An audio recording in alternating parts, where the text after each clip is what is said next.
Hello everyone, and welcome to the 130th episode of Analyzing Evil, featuring the Tolqa from Infinity Pool. Now I know what you might have been thinking when you saw the title and thumbnail. The Tolqa, how are they the villains of this story? Aren't the Western tourists the ones we see committing heinous acts of evil during this story? True, we do, and on the surface, it would appear that they are in fact the villains here, but the story of Infinity Pool is rife with subtle detail that I believe points to the true villains of this story. The Tolqan elite, who warp these people into twisted versions of their former selves, and there's no better way for me to explain how I came to this conclusion than by beginning this video. So without further ado, let's begin. Inspiration, something fleeting and illusory. James Foster, the lackluster author of a poorly received tome, drug his wife to an island resort on her dime to find that which can't be found, and in the process, he found something that he never should have.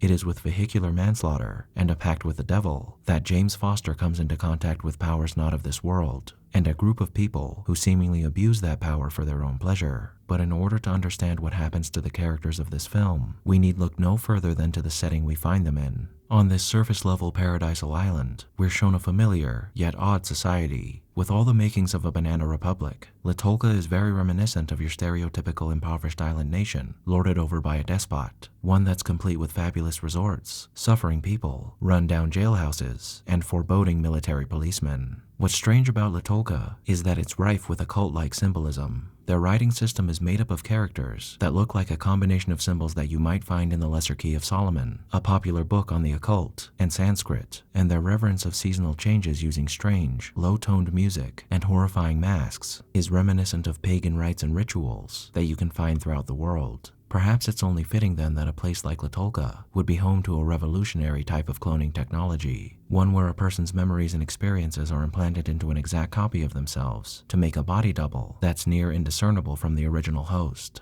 But that's the thing, is it really a technological innovation, or is it a supernatural process derived from something much more sinister? I'm inclined to believe so, as what little we're shown of this process is rudimentary and bizarre, consisting only of a pool of mysterious liquid in a tile closet, flashing lights, and a domed room that looks like it might have been used for some technological purpose at some point, but has since fallen into disrepair. This system could hardly amount to the creation of an entire clone, much less in a country that can't even seem to afford to repair its infrastructure, and it seems far-fetched to claim that this procedure is primarily of a scientific nature. Once these clones are created and sentenced to their fate, the subsequent execution is performed in a ritualistic manner, being done with this double tied to a post and clad in a cult-like gown with an opening in the middle that's surrounded by a pagan-like pattern. All of what we've discussed so far would indeed seem to indicate supernatural interference in this sordid affair, but this is far from being the end of the spiritual influences found in this film. Once the first execution has taken place, an increasingly violent series of events occurs, wherein this group of tourists, which consists of Jennifer, Charles, Dr. Modan, Bex, Albin, and Gabby, turns James from writer looking to find himself into a monster drowning in debauchery. Now, during the course of this story, several people lose their lives, and the people in this group commit their fair share of mayhem throughout the island of Tolqa. And though these crimes constitute the majority of these people's evil, what we're really trying to understand here is how and why they've gone so far down the rabbit hole of depravity. All the horrid things we see these people doing seems to be very much in line with how people whose actions are free from consequence, and who also have access to seemingly unlimited wealth, would behave when given access to a new deranged frontier of human experience, far away from anyone who might scrutinize them. And if that's really what's going on here, by following this logic, we can infer that providing such a service to these people would net the provider a considerable sum of money, and it would make sense that the Tolqan elite would be willing to accommodate their insane behavior for an enormous payday. And though Detective Thresh claims they aren't running a playground for foreign children, they very well could be doing just that. But it runs far deeper than a simple monetary transaction. It's still important, very important in fact, but the religion and culture of the Tolkans, or rather the apparent absence of it, leads us to the why of Infinity Pool. In the beginning of the film, James comments on the absurdity of an island resort town compound having a Chinese restaurant, and when he first says that, it seems like a ridiculous statement, as why is it weird for a town to have a Chinese restaurant? Well, when you consider that these people have paid for a resort on an island nation that has their own unique culture, it is quite strange. In fact, we are only shown 4 things about the Tolkien culture at this resort: their eki masks, their music, their seasonal celebration, and the symbols they paint under their cheek. Where is the Tolquen food, or art, or entertainment? Why is an island resort serving eggs and bacon, Chinese food, and Colonel Sanders-like chicken? Why is there Bollywood dancing performed in the streets, and caricatures of Orthodox Jews standing in the hotel lobby as if they're preparing for a performance? Wouldn't a small island nation with tourism as one of its main products want to present themselves as traditional and use their culture to profit off their tourists? Well, maybe the reason we aren't shown much Tolquen culture is because Tolquen culture is something that can't or shouldn't be presented to the public.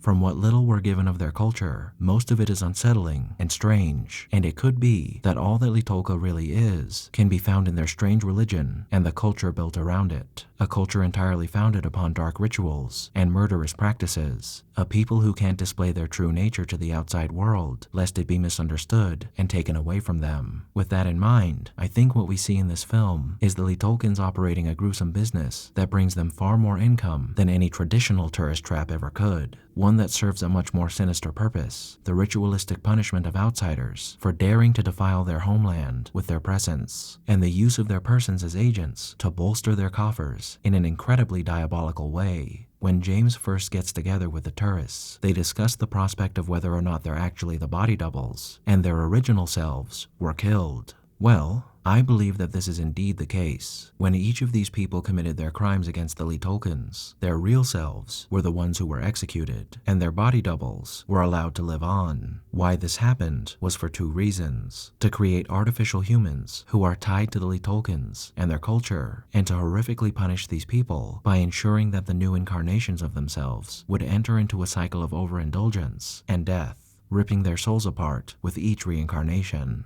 By tying these people to the island spiritually and enticing them with playing out their desires without restriction, the Tolquens have ensured that these artificial people would return each year to enact their fantasies and bolster their economy, providing them with a guaranteed and sizable source of income. This makes sense when you consider that most people aren't as depraved as these people appear to be. It's far more logical to assume that each of these people had a similar reaction to James upon learning of their fate regarding their executions. That is to say, horror and despair, much like the horror and despair that we can see the real James experiencing as he's awaiting his execution. And it's far more likely that these people also reacted this way, rather than turning into monsters once they saw themselves being executed. Is it impossible? No. They very well could be people who would give in to such an extreme form of depravity, but it's far more probable that they wouldn't. What supports this line of thinking is that in all likelihood, there's no way that the Tolquens would feel comfortable releasing information about this body double procedure to the world at large. And even though we're given some indicator by Dr. Modan that he or others have tried to replicate this procedure, it seems unlikely that this is the case, as such a revolutionary kind of technology would have enormous applications outside of crime and punishment, and it wouldn't simply be something that people were trying to replicate, but something that they would demand from the Tolquens. Also, why is it only criminals who get this treatment? Why wouldn't the Tolquens want to use this technology to better their own society? Probably because it has something to do with dark magic, and this procedure isn't one that you would use on people that you love, lest you also want to see them turning into monsters. Another thing to consider here is that if this were something rich people did to have a good time, wouldn't it be more widespread?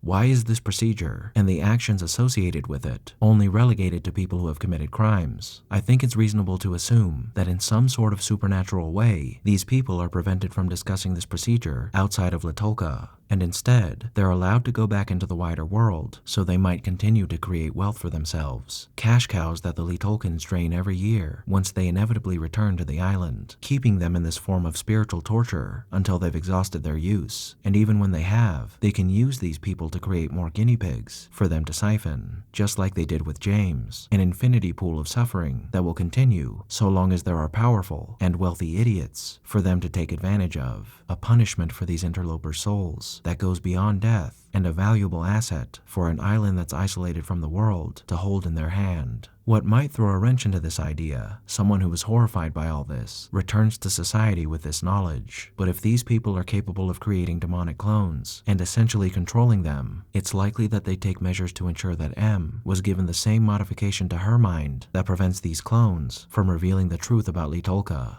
Some echoes are consumed by what they experience, and for a man like James, one who is nothing but a failure outside this land of unlimited opportunity, there is no escaping from what he has done or what he has become. But if he chooses to return to M and continue to siphon funds from her or languish on the island until his true death, matters little to the Tolkans. The masks are an apt reflection of the sundering that these people's souls have experienced. Hideous and malformed, they only vaguely resemble human beings, and much like the Tolkans, who have immersed themselves in the umbra that is their culture, these people have become warped beyond reckoning by dark forces that seek to exploit them for their own gain. It's no accident that the only people who leave the compound unattended are people who have been or will be poisoned by Tolqa.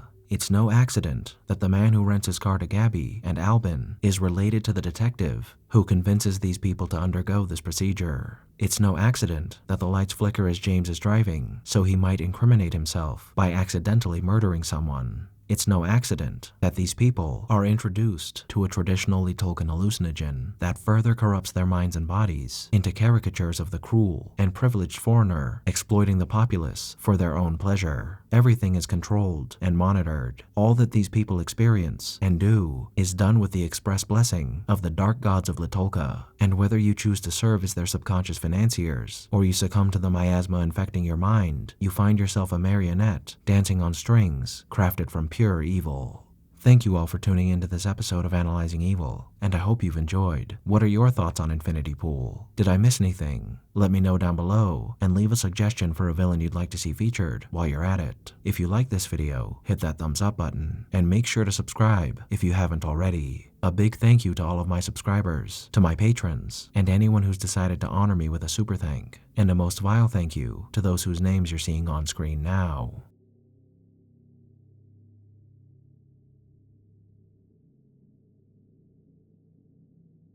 Join the channel's Discord server and Reddit to interact with myself and the community, and follow me on the social media platforms listed below to keep up with the channel. As always, thanks for watching, and I'll be seeing you soon.